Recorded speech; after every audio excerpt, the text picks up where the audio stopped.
Back in 2010, the Deepwater Horizon rig exploded, spewing 134 million gallons of oil into the U.S. Gulf Coast.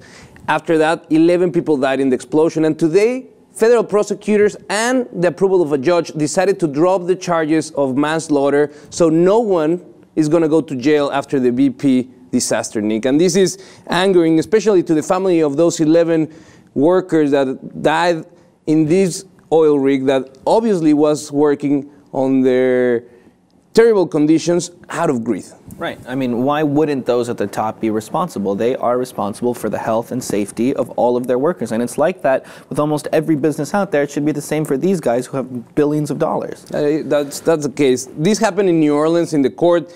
Donald Vidrine and Robert Calusa, these are the two supervisors that were in charge of the oil rig at the time.